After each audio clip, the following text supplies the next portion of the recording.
Саламатсыңарбы урматтуу 11 класстын окуучулары. Кыргыз тили сабагын конт коюп көрүп чыккыла, тапшырмаларды аткаргыла, активдүү болгула. Бүгүнкү биздин өтө турган кептик темабыз ийгиликтүү кишилердин сырлары. Ал эми грамматикалык материалыбыз текст менен иштөө.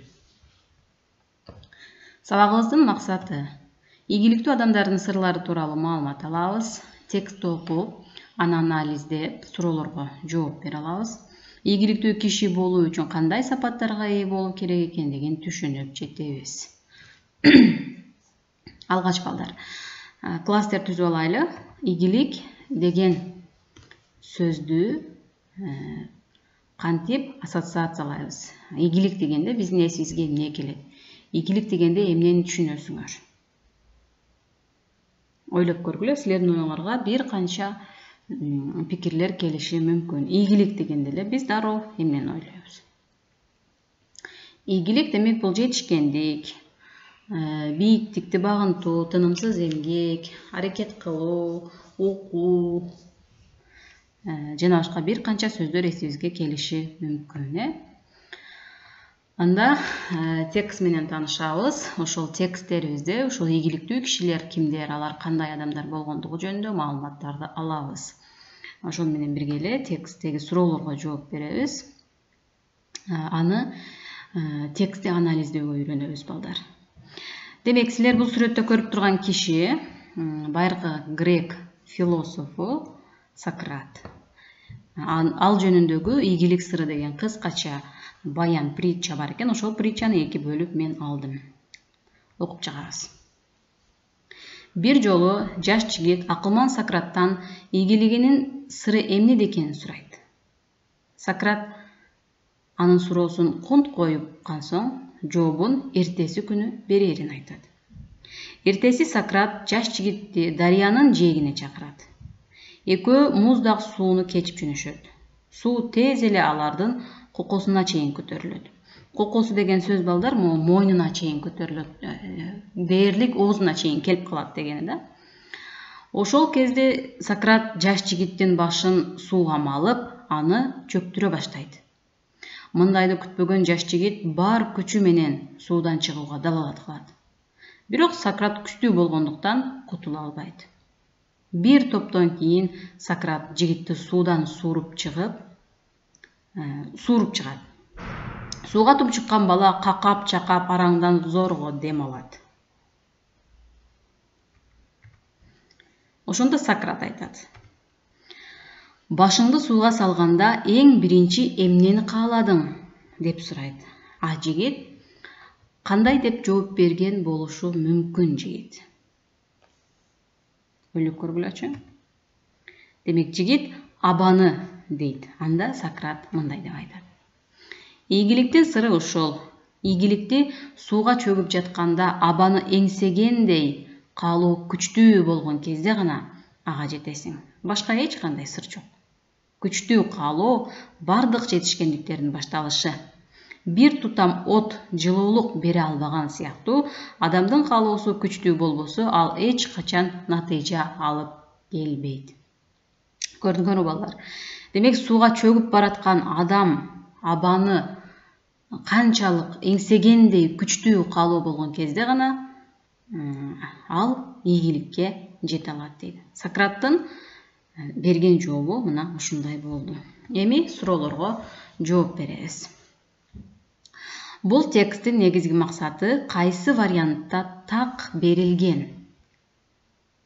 Демек, суроолорду иштегенибизде балдар, кайсы вариантта так берилген? Демек, ушул так деген сөзгө маани берет экенбиз. Кайсы вариантта точный ответ бар? Сократ менен жигиттин маегин элге жеткирүү, сууга чөгүп кетпөөнү жаштарга үйрөтүү, ийгиликке жетүүнүн жолдорун баяндоо, жаштарды шыктандыруу. Ойлоп көргүлө, анализдеп көргүлө.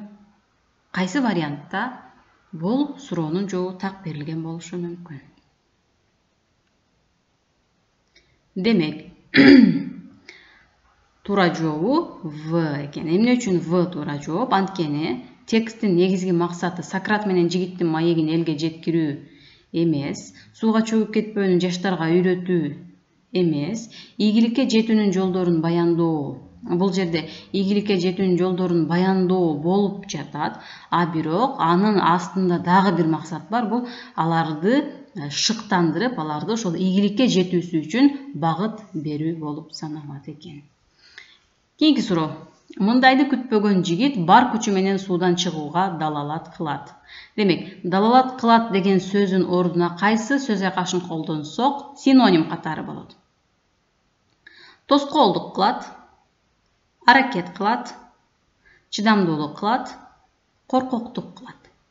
Демек, мындайды күтпөгөн жигит. Бул сүйлөмдүн маанисин аныктоо үчүн биз кайра текстке кайтышыбызга туура келет. Бул учур жигитти сууга чөктүргөн кезде болгон, Ошондо мындайды күтпөгөн жигит бар күчү менен суудан чыгууга эмне кылат? Тоскоолдук кылат. Сүйлөмдүн мааниси кетет, Анткени тоскоолдук кылбайт, анткени ал суудан чыгууга далалат кылып жатат. Бул дегени аракет кылат деген жооп туура болот. Аракет кылат. Кийинки суроо. Тексттин мазмунуна ылайык ийгиликтин сыры эмнеде? Аракет кылууда, сууда сүзүүдө, күчтүү калуунун болушунда, ар дайым өзүн өзү өнүктүрүүдө. Ойлоп көргүлө. Демек, бул тексттин мазмунуна ылайык ийгиликтин сыры күчтүү калуунун болушунда. Андан ары балдар, ийгиликтин сыры деген дагы ушул эмгек ийгиликтин башаты деген ушул дагы кыскача текст бар экен, ошол текст менен таанышайлы. Силерге белгилүү таанымал болгон улуу инсандар тууралуу. Улуу адамдардын бардыгы өтө эмгекчил болушкан. Талант бизге берилген ырыскы. Бирок эмгексиз талант бат өчөт. Мен башкаларга караганда иш үстүндө көбүрөөк отура алам. Менин акылдуулугумдун болгон сыры ушул, деп айткан Ньютон. Менделеев эмгексиз талант жок десе, Эйнштейн менде эч кандай талант деле жок, болгону өжөрлүк, анан бир нерсени билүүгө жан талашып кызыккандык гана бар деп тамашалап айткан экен. Карагыла балдар, ушул дүйнөдө адамзаттын тарыхында илимде өчпөс тамгалар менен, алтын тамгалар менен атын жазып калтырган ушундай улуу инсандар Ньютон, Менделеев, Эйнштейн менде талант жок деп атат экен да. Анткени 1% талант, 99% аракет дейт. Ошо сыяктуу карагыла балдар. Ийгиликке жетүү үчүн биз сөзсүз түрдө ошол башкаларга караганда көбүрөөк иш үстүндө отуруп алыш керек экен. Ошондой эле өжөрлүк, ошо бир нерсени жасайм дедиби, жасайм.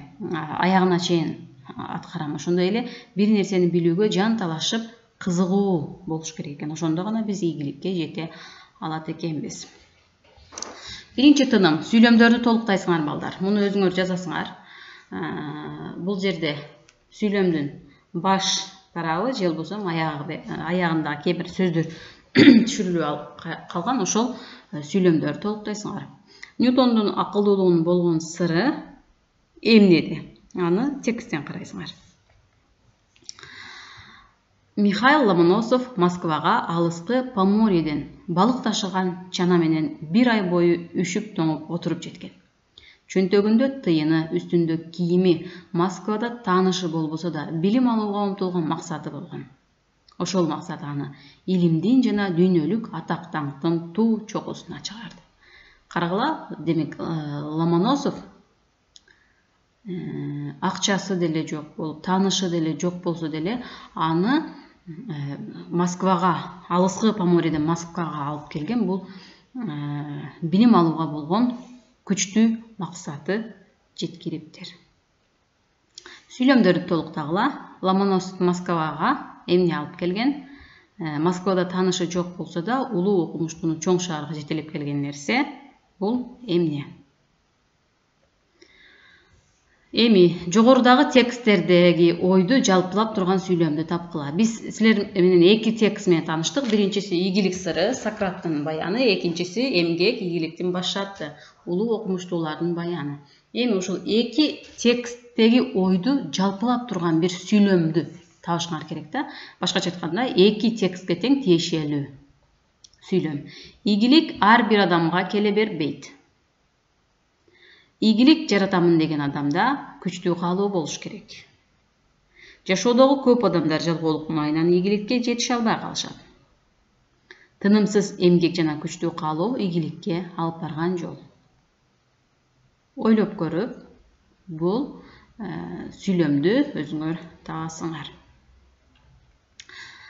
Анда эмесе балдар, тапшырма. Силер тааныган ийгиликтүү инсандын, окумуштуу, саясатчы, чыгармачыл инсан кандай болсо дагы ошол ийгилик жараткан адамдын баскан жолун окуп чыгасыңар, аны презентация кыласыңар. Могу жерде калып калыптыр.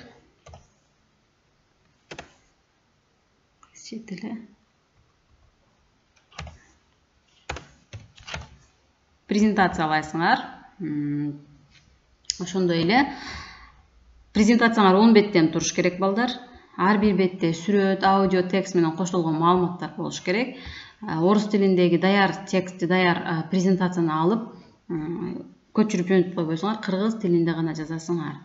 10 беттен турган ошол инсан жөнүндө толук маалымат алыш керек. Сүрөттөр, видеолор эле эмес, ал текст өзүңөрдүн ооз эки речиңер менен коштолушу керек. Сабагыбыз бүттү, саламатта тургула.